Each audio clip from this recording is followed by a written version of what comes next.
السلام علیکم ورحمۃ اللہ وبرکاتہ۔ وعلیکم السلام ورحمۃ اللہ وبرکاتہ۔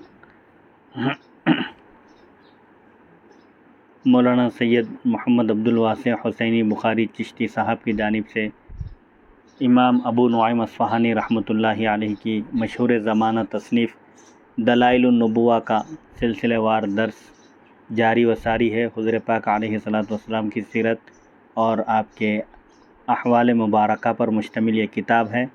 آج کی نشست کا عنوان ہے ایک جن نے اسلام کی راہ دکھائی، یعنی اسلام کا راستہ بتایا اور نبی کی دعا نے گھر بسایا۔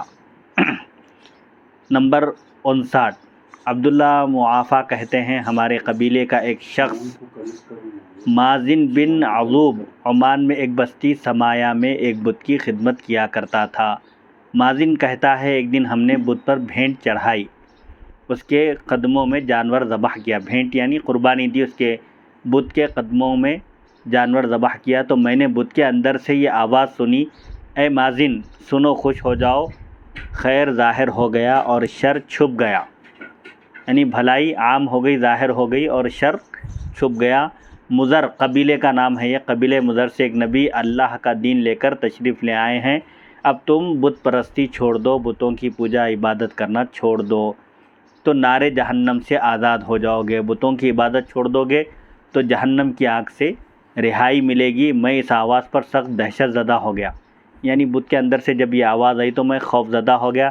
چند دن بعد ہم نے پھر ایک بھینٹ چڑھائی، پھر دوبارہ قربانی کی، بت کے قدموں میں جانور ذبح کیا تو پھر یہ آواز آئی، سنو جاہل نہ بنو، یہ نبی مرسل حق لے کر آ گئے ہیں، ان پر ایمان لاؤ تاکہ آتش شعلہ بار سے نجات پا سکو، یعنی جہنم کی آگ سے نجات پانا چاہتے ہو تو اس نبی پر ایمان لے آؤ۔ وہ آگ جس کا ایندھن پتھر ہیں، پتھر سے جس آگ کو بھڑکایا جائے گا۔ مازن کہتا ہے تو میں نے سوچا یہ بڑی تعجب خیز بات ہے، یعنی حیرت کی بات ہے، یقیناً قدرت مجھے کسی نعمت سے نوازنا چاہتی ہے۔ چند دن بعد اہل حجاز میں سے ایک آدمی ہمارے پاس آیا، میں نے کہا کیا کوئی تازہ خبر ہے؟ عرب کی کہنے لگا ایک نبی ظاہر ہوئے ہیں جن کا نام احمد صلی اللہ علیہ وسلم ہے، وہ اطاعت خداوندی کا حکم دیتے ہیں، اللہ کی فرما برداری کرنے کا وہ حکم دیتے ہیں۔ میں نے بت کے ٹکڑے کیے اور سفر کرتا ہوا بارگاہ رسالت میں آپ صلی اللہ علیہ وسلم میں حاضر ہوا۔ آپ نے مجھ پر اسلام کی تشریح کی، اسلام کا مفہوم آپ نے مجھے سمجھایا تو میں اسلام لے آیا اور یہ کہا کسرت باجرا جزازا وکان لنا ربا نطیف به ضلا بتضلالی بالہاشمی ہدانا من ضلالتنا ولم یکن دینہ منی علی بالی یا راکبا بلغن عمرا و اخوانہا انی لمن قال ربی باجر قالی، میں نے باجر نامی بت کو پاش کر دیا، یہ بت کا نام ہے باجر، بت کو ٹکڑے ٹکڑے کر دیا جو ہمارا رب بن کر بیٹھا ہوا تھا۔ ہم تہ بتہ گمراہی میں پھنسے اس کا طواف کیا کرتے تھے، یعنی مسلسل ہم اٹاٹوپ گمراہیوں میں ہم مبتلا تھے، جس کی وجہ سے ہم بت کے آگے سر جھکاتے اور اس کا طواف کیا کرتے تھے۔ اللہ نے ہمیں رسول ہاشمی کی برکت سے ہدایت دی، ہدایت سے نوازا، حالانکہ ہمیں اس سے پہلے دین اسلام کا کچھ بھی علم نہ تھا۔ میرے شہر کو جانے والے سوار میرے قبیلے بنو عمرو کو پیغام دے دو کہ میں باجر کو خدا ماننے والوں کا سخت دشمن ہوں۔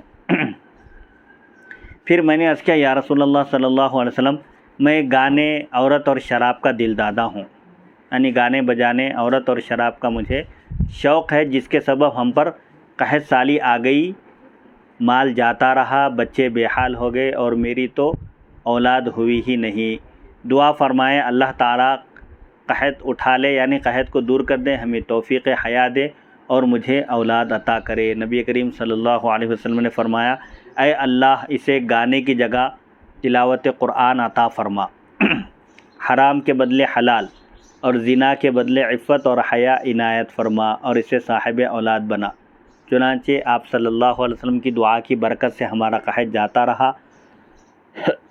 علاقہ عمان پر انعام خداوندی کی بارش ہو گئی۔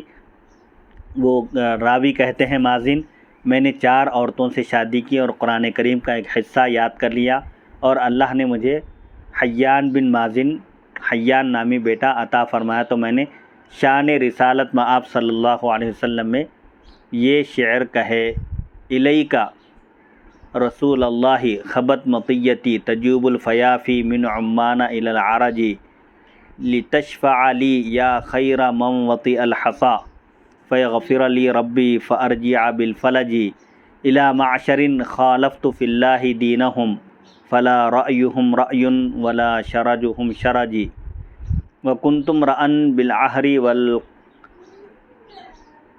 والقمر مولعا شبابی حتی آذن الجسم بالنہج فبدلنی بالخمر خوفا وخشیتا وبالعہر احسانا فحسن لی فرجی۔ اے اللہ کے رسول صلی اللہ علیہ وسلم، میری سواری، ان اشعار کا ترجمہ یہ ہے: یا رسول اللہ صلی اللہ علیہ وسلم، میری سواری آپ کی طرف دوڑتی ہوئی آئی، عمان سے عرج تک راستے طے کرتے ہوئے آپ کی خدمت اقدس میں پہنچی۔ آپ کی بارگاہ اقدس میں حاضر ہونے کا مقصد یہ ہے تاکہ آپ میری شفاعت فرمائیں، میری سفارش فرمائیں۔ اے خیر الخلائق، اے سب سے بہترین مخلوق، اور اس طرح اللہ میری مغفرت کر دے تو میں ایسی قوم پر غلبہ حاصل کر لوں جو میرے دین کی مخالف ہے۔ میری اور ان کی رائے بلکہ ہر چیز جدا گانا ہے، الگ الگ ہے۔ میں نے اپنی جوانی زنا اور شراب میں گزار دی، جس سے میرے جسم کو سخت اذیت تکلیف پہنچی، مگر اللہ تعالیٰ نے مجھے شراب کے بدلے اپنی ذات کا خوف و خشیت، اور زنا کے بدلے عفت عطا فرمائی، پاک دامنی عطا فرمائی، اور میں گناہ سے محفوظ ہو گیا۔ اب میرا مقصد حیات راہ خدا میں جہاد ہے۔ میری زندگی کا مقصد اللہ کی راہ میں دشمنان اسلام سے لڑنا ہے۔ اللہ کے لیے میرا روزہ ہے اور اسی کے لیے میرا حج ہے۔ نمبر 60، ابن خربوز مکی ایک خثعم قبیلہ ہے، ایک مشہور خثعمی مرد سے روایت کرتے ہیں کہ عرب کسی حرام کو حلال یا حلال کو حرام نہیں قرار دیتے تھے، بلکہ ان کا کام بت پرستی اور بتوں سے فریاد رسی تھا، یعنی بتوں کی عبادت کرنا اور بتوں سے مدد طلب کرنا تھا۔ ایک بار ہم کسی بت کے پاس اس لیے بیٹھے تھے کہ وہ ہمارے درمیان پیدا ہونے والے کسی اختلاف کا فیصلہ کرے۔ اچانک ایک غیبی آواز آئی: فَأَصْبَحَتْ ہمی فی الجہاد ونیتی فللہ ما صرمی وللہ ما حجی یا ایہا الناس ذوی الاجسام ما انتم وطائش الاحلام ومسند الحکم الی الاصنام ھذا نبی سید الانام اعدل فی الحکم من الحکام یصدع بالنور والاسلام ویزع الناس عن الآثام مستعلن فی البلد الحرام۔ اے صاحب جسم انسانوں، اے جسم رکھنے والے انسانوں، آواز آئی ہے غیب سے، تمہیں بیکار خوابوں سے کیا غرض، کیا مقصد ہے؟ بتوں سے فیصلہ کروانا چاہتے ہو؟ یہ سوالیہ انداز ہے، حالانکہ سید الانام علیہ السلام بھی موجود ہیں، یعنی جو تشریف لا چکے ہیں، نبی آخر الزماں، جو تمام حاکموں سے زیادہ عادلانہ اور انصاف پر مبنی فیصلہ کرتے ہیں، نور اور اسلام کو ظاہر کرتے ہیں اور لوگوں کو گناہوں سے روکتے ہیں، اور بلد حرام یعنی مکہ مکرمہ میں اعلان حق فرما چکے ہیں۔ ان کی آمد کے باوجود تم بتوں سے امید رکھتے ہو کہ بت تمہارے درمیان پیدا ہونے والے اختلافات کا فیصلہ کریں گے؟ راوی کہتے ہیں ہم یہ سن کر ڈر گئے، جب یہ آواز آئی غیب سے تو ہم یہ سن کر ڈر گئے اور بت کے پاس سے اٹھ گئے۔ ایک عرصے کے بعد یہ اشعار بھی، یہ جو اشعار کی شکل میں جو ان کو ہدایت دی گئی تھی اور بتوں سے دوری اختیار کرنے کا حکم دیا گیا تھا، یہ بھی قصہ پارینہ بن گئے، یعنی پرانی بات ہو گئی، یہاں تک کہ نبی کریم صلی اللہ علیہ وسلم مکے میں ظاہر ہوئے، یعنی اب مکے میں نبوت کا اعلان فرمایا، پھر مدینہ طیبہ تشریف لائے ہجرت کر کے، تو میں خدمت اقدس میں حاضر ہو کر اسلام لے آیا۔ نمبر 61، خویلد ضمیری کہتے ہیں ہم ایک بت کے پاس بیٹھے تھے کہ اس کے اندر سے آواز آئی، کوئی شخص چیخ چیخ کر کہہ رہا تھا، آسمانوں سے باتیں حاصل کرنا بند ہو گیا۔ حضور پاک علیہ الصلاۃ والسلام کی آمد سے پہلے تک شیاطین آسمان پر فرشتوں کو جو اللہ کی طرف سے احکام دیے جاتے یا دنیا میں ہونے والی کچھ تبدیلیوں کے بارے میں بتایا جاتا تو اس میں سے کچھ باتیں چرا لیتے تھے شیاطین، اور اس کو پھر وہ ان کی چوکیاں بنے ہوئے تھے۔ ایک شیطان جب وہ بات چرا کر فرار ہوتا تو اس کو شہاب ثاقب، ایک ستارے سے اس کو مارا جاتا تو وہ فوراً اپنی بات دوسرے تک پہنچاتا، اس کے بعد وہ ختم ہو جاتا تھا۔ لیکن حضور پاک علیہ الصلاۃ والسلام کی تشریف آوری کے بعد جنات کا، شیاطین کا آسمان پر داخلہ بند ہو گیا اور وہاں سے خبریں چرانے کا بھی عمل ختم ہو گیا۔ اب آگ کے انگارے برسائے جاتے ہیں، اگر کوئی جن یا کوئی شیطان کوئی غیب کی بات وہاں سے چرانا چاہتا ہے، معلوم کرنا چاہتا ہے تو آگ کے انگارے برسا کر اس کو ختم کر دیا جاتا ہے، اس لیے کہ مکے میں ایک نبی ظاہر ہوئے ہیں جن کا نام نامی احمد صلی اللہ علیہ وسلم ہے۔ یثرب یہ مدینہ منورہ کا پرانا نام ہے۔ یثرب ان کا دار ہجرت ہے، یعنی مدینہ منورہ کی طرف ہجرت فرمائیں گے۔ نماز، روزہ، نیکی اور صلہ رحمی کا حکم دیتے ہیں۔ ہم بت کے پاس سے اٹھ کھڑے ہوئے، ہم نے تحقیق کی تو پتہ چلا واقعی حقیقت میں مکے میں نبی کریم صلی اللہ علیہ وسلم نے نبوت کا اعلان فرما دیا تھا اور آپ کا نام بھی احمد تھا صلی اللہ علیہ وسلم۔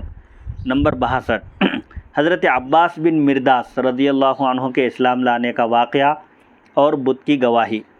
نمبر 62، عباس بن مرداس سلمی کہتے ہیں میرے اسلام لانے کا سبب، اسلام لانے کی وجہ یہ ہے کہ میرے باپ مرداس نے مرتے دم مجھے زمار نامی بت کی خدمت جاری رکھنے کی وصیت کی تھی، تاکید کی تھی۔ میں نے اسے کمرے میں رکھ لیا اور روزانہ اس کے پاس حاضر ہوتا۔ جب نبی کریم صلی اللہ علیہ وسلم نے ظہور فرمایا تو میں نے ایک مرتبہ آدھی رات گزرے ایک آواز سنی۔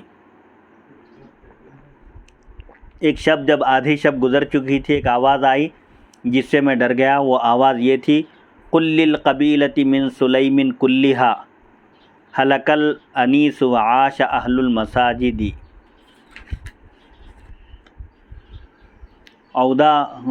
اودی خمار وکان یعبد مرۃ قبل الکتاب الی النبی محمد ان الذی ورث النبوۃ والہدی بعد ابن مریم من قریش مہتدی۔ ایک آواز آئی آدھی رات گزرنے کے بعد، سارے قبیلے سلیم کو کہہ دو کہ لوگ ہلاک ہو جائیں گے مگر اہل مساجد نہ مریں گے۔ سب لوگ ہلاک ہو جائیں گے جو اللہ کی عبادت کرنے والے ہیں مساجد میں، وہ لوگ نہیں مریں گے، ان کا ذکر باقی رہے گا۔ زمار نامی بت ہلاک ہو گیا، حالانکہ نبی محمد صلی اللہ علیہ وسلم پر کتاب اترنے سے پہلے ایک مدت اس کی عبادت ہوتی رہی۔ عیسیٰ ابن مریم علیہ السلام کے بعد جو قریشی مرد نبوت و ہدایت کے وارث ہوئے ہیں وہ بڑے ہدایت یافتہ ہیں، یعنی نبی کریم صلی اللہ علیہ وسلم کی ذات گرامی مراد ہے۔ میں نے یہ ماجرہ خفیہ رکھا۔ کون؟ یہ عباس بن مرداس کہتے ہیں میں نے یہ ماجرہ، یہ واقعہ میں نے پوشیدہ رکھا، کسی کے سامنے ظاہر نہیں کیا۔ جن دنوں لوگ چھپا کر رکھا، جن دنوں لوگ صحابہ کرام، لوگ سے مراد صحابہ کرام جنگ خندق سے واپس ہوئے، میں ایک بار ذات عرق، ایک مقام کا نام ہے یہ ذات عرق، یہ ایک احرام باندھنے کی ایک جگہ ہے جہاں سے آنے والوں کو اس مقام پر احرام باندھنا لازمی ہے۔ حج یا عمرے کے لیے اگر آئیں تو یہ میقات ہے۔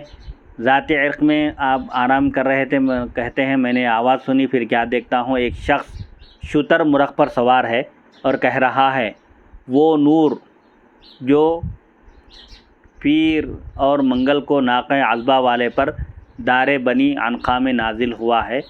اتنے میں کسی نے بائیں طرف سے جواب دیا، جنوں اور ان کے شیاطین کو بتلا دو کہ سواریوں نے اپنے سامان رکھ دیے ہیں اور محافظوں نے آسمان کی حفاظت شروع کر دی ہے۔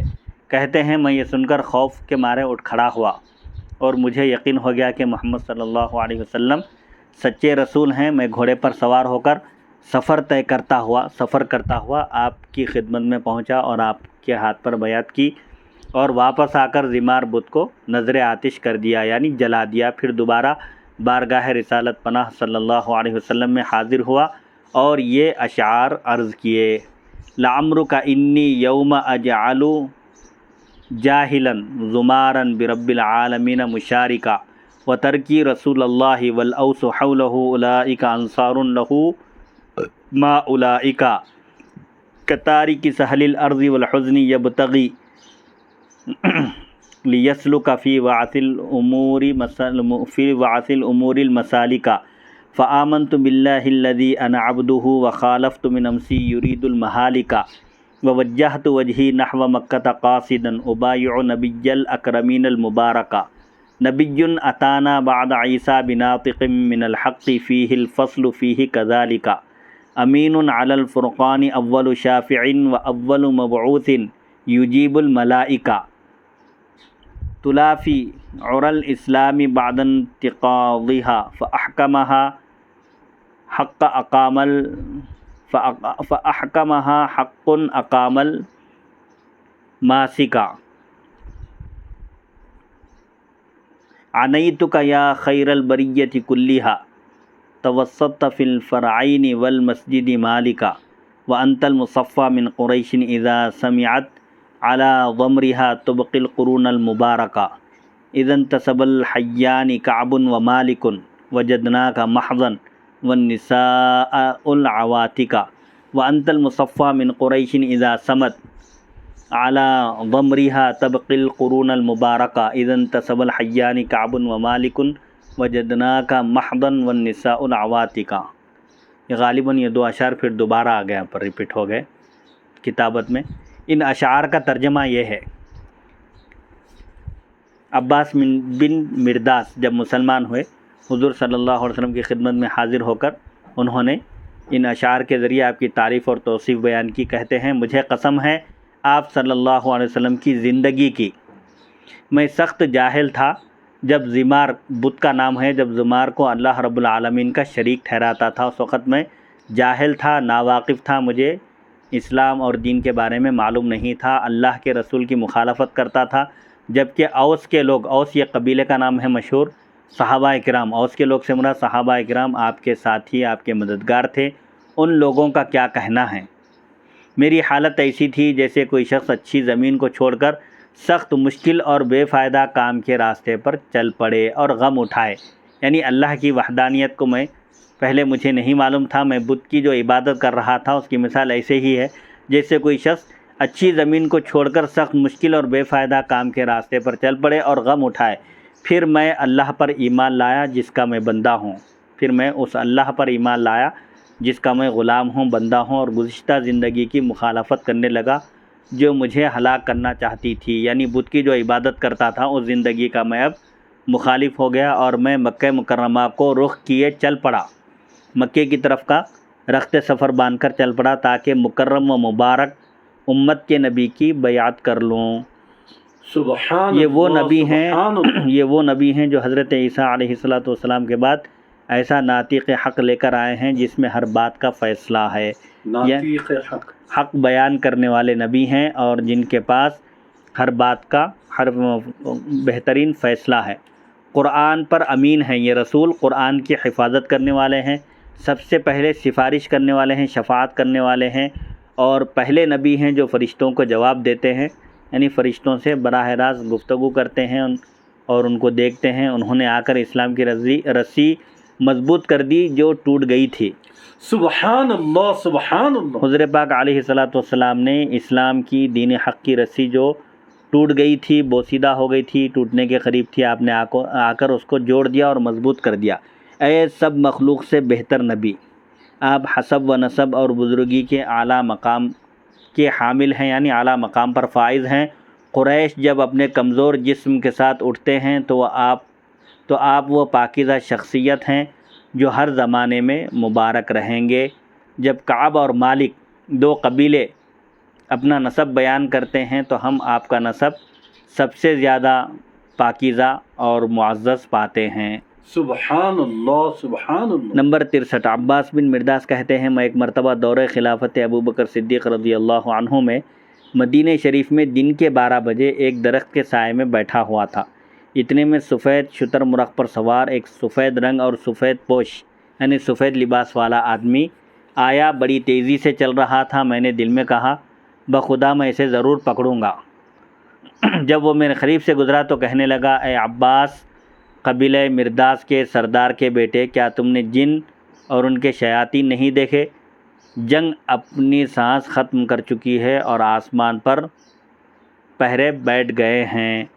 عباس کہتے ہیں میں وہاں سے پلٹا اور اس واقعے کے بارے میں سوال کرتا رہا کہ وہ سفید کپڑے والے کون ہو سکتے ہیں، تاآں کہ یہاں تک کہ میرے پاس میرا چچا زاد بھائی آیا۔ اس نے کہا وہ نبی کریم صلی اللہ علیہ وسلم تھے جو خفیہ طور پر اللہ کی طرف دعوت دینے کے لیے نکلے تھے، یعنی دین اسلام کی تبلیغ اور اس کی نشر و اشاعت کے لیے آپ تشریف لائے تھے۔ صنم خانہ بتوں سے ذکر رسول کی اٹھنے والی صداؤں سے گونج اٹھا۔ صنم خانہ یعنی بت خانہ، جہاں پر بت رکھے ہوئے تھے، بتوں سے خود ذکر رسول کی آواز آئی، جس کی وجہ سے وہ پورا صنم خانہ گونج اٹھا۔ سبحان اللہ سبحان نمبر 64 حضرت راشد بن عبداللہ سے روایت ہے، کہتے ہیں مکہ شریف سے 3 میل دور رہات علاقے میں سواع نام کا ایک بت تھا۔ حذیل اور ظفر 2 قبیلے اس پر اعتقاد رکھتے تھے، یعنی اس بت کے معتقد تھے۔ چنانچہ بنو ظفر نے راشد اسلام قبول کرنے سے پہلے اپنے علاقے میں بت خانے کے نگہبان تھے، نگران کار تھے، مگر نبی کریم علیہ الصلوۃ کے غلام بن جانے کے بعد حضرت راشد بن عبد ربہ رضی اللہ عنہ بن گئے، یعنی بت خانے کے نگہبان سے وہ اسلام میں داخل ہوئے اور حضور پاک علیہ الصلوۃ کے غلام بن گئے۔ راشد بن عبد ربہ کو اپنے قبیلے کی طرف سے سواع بت کے لیے ہدیہ بھیجا۔ کس نے؟ قبیلے بنو ظفر نے۔ راشد کہتے ہیں میں فجر ہوتے ہی ہدیہ پیش کرنے بتوں کے پاس گیا۔ سواع سے پہلے والے بت سے آواز آ رہی تھی، بہت بڑی حیرانی ہے کہ بنو عبد المطلب سے ایک نبی ظاہر ہوئے ہیں جو زنا، سود اور بتوں کے نام پر جانور کو ذبح کرنے سے منع کرتے ہیں۔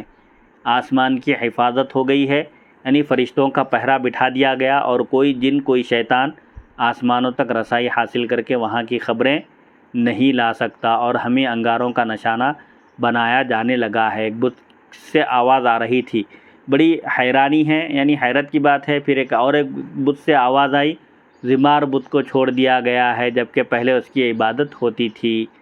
احمد صلی اللہ علیہ وسلم سریر آرائے نبوت ہو گئے ہیں، یعنی نبوت کے تخت پر حضور پاک علیہ السلام براجمان ہو گئے ہیں، تشریف لا کر بیٹھ چکے ہیں۔ نماز ادا کرتے ہیں، زکوٰۃ دیتے ہیں، روزہ، نیکی اور صلہ رحمی کا حکم دیتے ہیں۔ اس نبی کی پاکیزہ تعلیمات کیا ہیں؟ نماز، روزہ، زکوٰۃ ہے اور صلہ رحمی، رشتہ داروں کے ساتھ حسن سلوک کا حکم دیتے ہیں۔ پھر ایک اور بت سے آواز آنے لگی، ابن مریم یعنی حضرت عیسیٰ علیہ السلام کے بعد نبوت و ہدایت کے وارث بننے والے آسمان ہدایت کا آفتاب ہیں۔ وہ ایسے نبی ہیں جو گزشتہ کی بھی خبریں دیتے ہیں اور آئندہ کی بھی، مستقبل میں پیش آنے والے واقعات اور حکایات کی والے امور کی بھی آپ خبر دیتے ہیں، اور جو گزشتہ امتیں گزر چکی ہیں ان کے بارے میں بھی آپ بتاتے ہیں۔ سبحان اللہ سبحان اللہ۔ راشد کہتے ہیں کہ میں نے آگے چل کر دیکھا کہ سواع بت کے گرد 2 لومڑی منہ مارتے پھرتے اور بت کے آگے پڑے ہوئے نذرانوں اور کھانوں کا صفایا کر رہے ہیں۔ سواع نامی بت کے اطراف 2 لومڑیاں گشت کر رہی تھی، پھر رہی تھی، اور جو نذرانے کھانے وغیرہ جو رکھے ہوئے تھے وہ بت کے سامنے وہ سب کھا رہے تھے۔ پھر وہ دونوں لومڑی اس کے سر پر بیٹھ کر پیشاب کرنے لگے۔ تب راشد نے کہا رب یبول الثعلبان برأسہ لقد ظل من بالت علیہ الثعالب، جس کے سر پر لومڑی پیشاب کرے تو کیا وہ معبود ہو سکتا ہے؟ ہائے ہائے ہائے، کیا بات ہے! ایسے رب کی تو ذلت کی کوئی انتہا نہیں۔ سبحان اللہ سبحان اللہ۔ یہ ان دنوں کی بات ہے جب نبی کریم صلی اللہ علیہ وسلم نے مدینہ طیبہ کی طرف ہجرت کی، تو راشد بھی مدینہ طیبہ میں نبی کریم صلی اللہ علیہ وسلم کے پاس پہنچے، ان کے ساتھ ان کا کتا بھی تھا۔ ان دنوں راشد کا نام ظالم اور ان کے کتے کا نام راشد تھا۔ نبی کریم صلی اللہ علیہ وسلم نے پوچھا تمہارا نام کیا ہے؟ کہا ظالم۔ فرمایا کتے کا نام کیا ہے؟ کہا راشد۔ آپ نے فرمایا تم راشد ہو اور تمہارا کتا ظالم، اور ساتھ ہی آپ مسکرا پڑے۔ یعنی ان کا حضور پاک علیہ السلام کا یہ طریقہ کار تھا کہ کسی کا برا نام دیکھتے تو آپ اچھے نام سے بدل دیا کرتے تھے۔ چنانچہ آپ نے فرمایا ظالم کتے کا نام ہے اور تمہارا نام راشد یعنی ہدایت یافتہ ہے۔ یہ کہہ کر آپ مسکرا دیے۔ راشد نے نبی کریم صلی اللہ علیہ وسلم کی بیعت کی اور کچھ عرصہ مدینے میں ٹھہرے، قیام کیے، پھر آپ سے اپنے علاقے رہات میں زمین کا ایک ٹکڑا الاٹ کرنے کی یعنی کچھ زمین عطا کرنے کی درخواست کی اور اس کی حدود بیان کی۔ نبی کریم صلی اللہ علیہ وسلم نے علاقۂ رہات میں معلات، مقام بدر کے نزدیک ایک جگہ کا نام ہے، معلات پر انہیں ایک قطعہ زمین دے دیا، زمین کا کچھ حصہ دے دیا رہائش کے لیے، جو گھوڑے کی ایک گردش کے مطابق کشادہ اور 3 پتھر پھینکنے کے برابر لمبا تھا، اور پانی سے بھرا ایک برتن بھی دیا جس میں آپ نے اپنا لعاب دہن ڈال دیا اور فرمایا اسے قطعہ زمین کے بلند حصے پر ڈال دینا اور لوگوں کو بچے ہوئے پانی سے باز نہ رکھنا، یعنی روکنا نہیں لوگوں کو بچا ہوا پانی پینے سے، یعنی وہاں چشمہ پھوٹے گا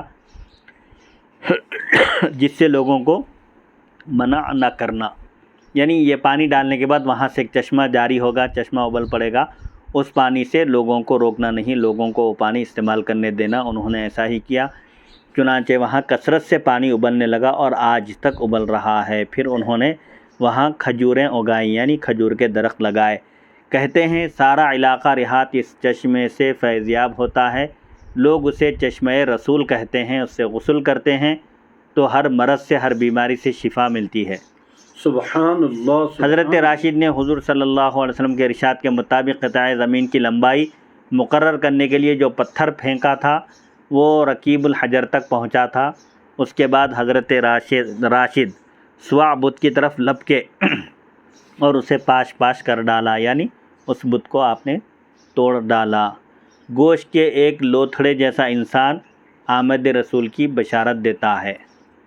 نمبر 65، عبداللہ بن زحیلی سے روایت ہے کہ ایک شخص حضرت ابن عباس رضی اللہ عنہما کے پاس آیا، کہنے لگا ہمیں معلوم ہوا ہے کہ آپ فرماتے ہیں اللہ تعالیٰ نے اولاد آدم علیہ السلام میں سطیح جیسا کوئی انسان نہیں بنایا، ایک شخص کا نام ہے سطیح۔ آپ نے فرمایا ہاں، اللہ نے سطیح غسانی کو گوشت کا ایک لوتھڑا بنایا تھا، اسے کھجوروں کی ٹہنیوں سے بنی ہوئی ایک چٹائی پر ڈال کر وہ جہاں وہ چاہتا لے جایا جاتا تھا۔ اس کے وجود میں ہڈی تھی نہ پٹھا تھا، بعض لوگ جیسے بالکل سکڑے ہوئے ہوتے ہیں مختصر، اس طرح وہ ایک بس گوشت کا ایک ٹکڑا تھے۔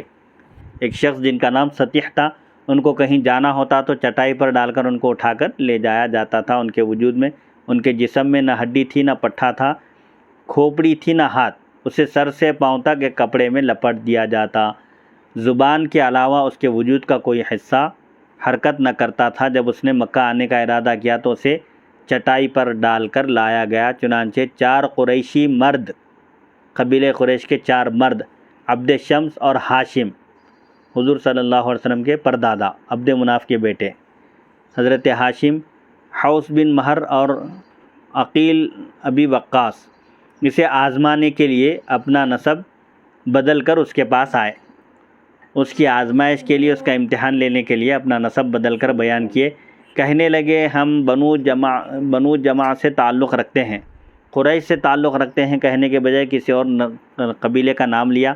ہمیں تمہارے آنے کی اطلاع ملی، معلوم ہوا ہے کہ تم مکہ آئے ہو تو ہم تم سے ملاقات کے لیے چلے آئے، یہ ہمارا اخلاقی فرض تھا۔ پھر عقیل نے ہندی تلوار اور ردینی برچھا بطور ہدیہ پیش کیا۔ ہندوستان کی بنی ہوئی تلوار اور ردین ایک مقام کا نام ہے، وہاں کا برچھا یعنی بھالا، جو جنگوں میں جو آلات استعمال ہوتے تھے اسلحہ، وہ تحفے کے طور پر پیش کیا، جسے بیت حرام کے دروازے پر رکھ دیا گیا تاکہ معلوم کریں کہ سطیح کو ان کی خبر ہوتی ہے یا نہیں۔ سطیح کہنے لگا عقیل مجھے اپنا ہاتھ دکھاؤ۔ اس نے اپنا ہاتھ آگے کیا تو وہ کہنے لگا اے عقیل، قسم ہے راز جاننے والے اور گناہوں کو معاف کرنے والے کی، اور قسم ہے پورا ہونے والے وعدے اور حضرت ابراہیم کے تعمیر کردہ کعبے کی، تم میرے پاس ہندی تلوار اور ردینی برچھے کا تحفہ لائے ہو۔ کہنے لگے سطیح تم نے سچ کہا۔ یہ چیزیں ابھی سطیح کو بتائے نہیں، باہر ہی رکھ دیے تھے، تو سطیح نے دیکھ کر کہہ دیا۔ سطیح نے کہا قسم ہے اس کی جو خوشی لاتا قوس قزح بناتا، صبح خرام و روشن جبیں گھوڑے پیدا کرتا، اور خشک و تر خرما و نخل خرما اگاتا ہے، یعنی اللہ تعالیٰ کی ذات کی قسم جو کھجور کے درخت اگاتا ہے، خشک بھی تر بھی، کوا جدھر اڑا برکت لایا، اور یہ خبر لایا کہ یہ آنے والے لوگ بنو جمع سے نہیں، پتھریلی زمین مکے میں آباد قریش سے ہیں۔ انہوں نے کہا سطیح تم نے سچ کہا، ہم بیت حرام کے رہنے والے ہیں، خانہ کعبہ کے رہنے والے ہیں، تمہارے علم کی شہرت سن کر تمہاری ملاقات کے لیے بےتاب ہو گئے، ہمیں بتلاؤ کہ ہمارے دور میں اور اس کے بعد کیا ہونے والا ہے، شاید تمہیں اس کی خبر ہو۔ کہنے لگا اب تم نے سچ کہا، تو اللہ نے جو مجھ پر الہام کیا ہے مجھ سے لے لو، اے اہل عرب تم بڑھاپے کے دور میں ہو، تمہاری اور عجم کی ایک جیسی بصیرت ہے، تمہارے پاس علم ہے نہ فہم، یعنی تمہارے پاس نہ علم ہے نہ سمجھ ہے، تمہارے بعد اہل فہم لوگ آ رہے ہیں جو کئی علوم کے حامل ہوں گے، وہ بتوں کو توڑتے اور عجم کو قتل کرتے ہوئے روم تک جا پہنچیں گے۔ قریشی لوگوں نے کہا سطیح یہ لوگ کون ہوں گے؟ کہا قسم ہے رکنوں والے گھر اور امن و سکون کی، رکنوں والے گھر سے مراد خانہ کعبہ، قسم ہے خانہ کعبہ کی اور امن و سکون کی، تمہارے بعد ایسے بچے ہوں گے پیدا ہوں گے جو بڑے ہو کر بت شکن بنیں گے، یعنی بتوں کو توڑنے والے بنیں گے، توحید کا نغمہ گانے والے بنیں گے، شیطان کی عبادت کے منکر اور توحید الہی کے علم بردار ہوں گے، یعنی شیطان کی عبادت کرنے سے انکار کر دیں گے اور اللہ تعالیٰ کی وحدانیت کا پرچار کریں گے، مالک کے یوم النشور کا دین پھیلائیں گے، یعنی قیامت کے دن کا جو مالک ہے یعنی اللہ تعالیٰ کا دین پھیلائیں گے، بلند عمارتیں قائم کریں گے اور سفر و جہاد کی وجہ سے لوہار کی طرح گندم گوں ہو جائیں گے۔ کہنے لگے سطیح یہ کس نسل سے آئیں گے، یعنی کس کی نسل سے ہوں گے؟ کہا اس خدا کی قسم جو سب سے برتر کثیر العطا ہے، یعنی جو سب سے بزرگ اور برتر ہے اور خوب عطا کرنے والا ہے، قوموں کو تباہ کرنے والا اور کمزوروں کو قوت دینے والا ہے۔ وہ لوگ ہزاروں کی تعداد میں بنو عبد شمس اور بنو عبد مناف سے پیدا ہوں گے۔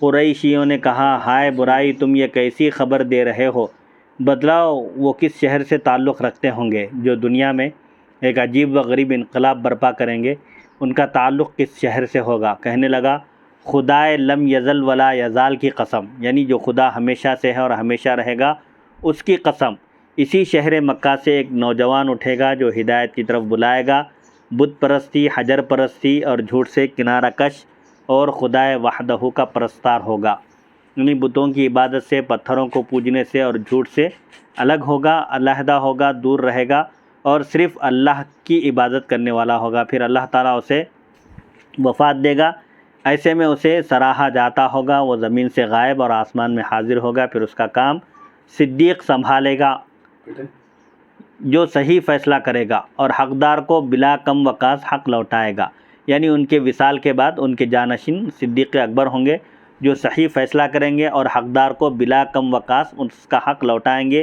پھر حقدار کو بلا کم وقاص بغیر کمی زیادتی کے جس کا حق اس کو دلائیں گے، پھر اس کا کام ایک عادل و آزمودہ کار سردار ہاتھ میں لے لے گا، یعنی حضرت ابوبکر صدیق رضی اللہ عنہ کا جب وصال ہوگا تو ایک انصاف پسند اور تجربے کار سردار یعنی حضرت عمر بن خطاب رضی اللہ عنہ خلافت کی باغ ڈور سنبھالیں گے، وہ غلط بات سے بیزار، مہمان نواز اور بڑے حق پسند ہوں گے، ان کے بعد جو ذمہ داری سنبھالیں گے ان کے یہ اوصاف ہوں گے۔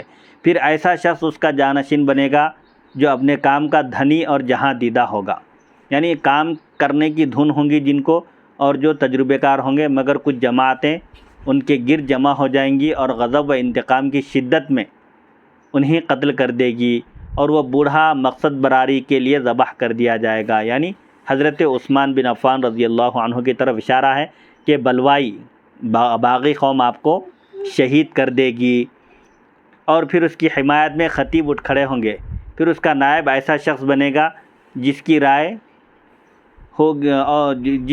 ہوگی اور زمین میں فساد قائم کرے، پھر اس کا بیٹا جانشین ہوگا، یعنی پھر اس کا نائب ایسا شخص ہوگا جس کی رائے بری ہوگی اور زمین میں فساد قائم کرے، پھر اس کا بیٹا جانشین ہوگا، باپ کے جمع کردہ مال پر قابض ہو جائے گا، لوگ بہت کم اس کی تعریف کریں گے، وہ سارا مال خود ہڑپ کر لے گا، کھا جائے گا اور اپنی اولاد کے لیے چھوڑ جائے گا، پھر کئی بادشاہ آئیں گے اور یقیناً خون بہتا رہے گا۔ القصہ یعنی خلافت راشدہ، خلافت علی منہاج النبوت، نبوت کے نہج پر خلافت راشدہ تقریباً 30 سال رہے گی، جس میں حضرت سیدنا ابوبکر صدیق رضی اللہ عنہ سے لے کر حضرت سیدنا امام حسن ابن علی رضی اللہ عنہما کے جو 6 ماہ ہیں خلافت کے، یہ شامل ہیں۔ اس وقت تک خلافت راشدہ ہوگی، اس کے بعد پھر بادشاہت آئے گی اور خون خرابہ ہوگا اور آپس میں جنگیں ہوں گی، اور یہ سلسلہ قیامت تک چلے گا، اور یہ سلسلہ قیامت تک چلے گا، کیونکہ حضور پاک علیہ الصلوۃ والسلام نے بھی ایک حدیث میں فرمایا تھا کہ ایک فتنے کا دروازہ ہے، ایک فتنے کے درمیان ایک دروازہ ہے، رکاوٹ ہے، وہ رکاوٹ اگر ختم ہو گئی تو پھر فتنوں کا دروازہ ہٹ جائیں گا بازو سے، تو فتنے رونما ہوں گے اور قیامت تک پھر تلوار میان میں نہیں جائے گی، نیام میں، یعنی قیامت تک تلوار چلتی رہے گی اور فتنے رونما ہوتے رہیں گے۔ تو حضرت عمر رضی اللہ عنہ کے وجود مبارک تک، جب تک آپ حیات تھے اس وقت تک ایسے کوئی فتنے رونما نہیں ہوئے، کیونکہ آپ ان کے لیے سد باب تھے، ان فتنوں کے لیے آپ بہت بڑی رکاوٹ تھے۔ جب آپ کی شہادت ہوئی تو وہاں سے پھر فتنوں کا آغاز ہو گیا۔ یہ اگلی نشست سے شروع کریں، اگلی نشست انشاءاللہ بول دیجیے۔ انشاءاللہ یہ دنیا نجم شناسی کے تاجور آمد رسالت کی بشارت دیتے ہیں، یعنی آمد رسول صلی اللہ علیہ وسلم کی خوشخبری دیتے ہیں۔ کون؟ جو غیب کی خبریں دینے میں اس وقت جو کاہن مشہور تھے اور جن کو اپنے وقت کا بہترین اور ماہر مانا جاتا تھا، انہوں نے بھی حضور پاک علیہ الصلوۃ والسلام کی آمد کی خبر دی ہے۔ انشاءاللہ اگلی نشست میں نمبر 66 سے اگلی نشست کا آغاز ہوگا۔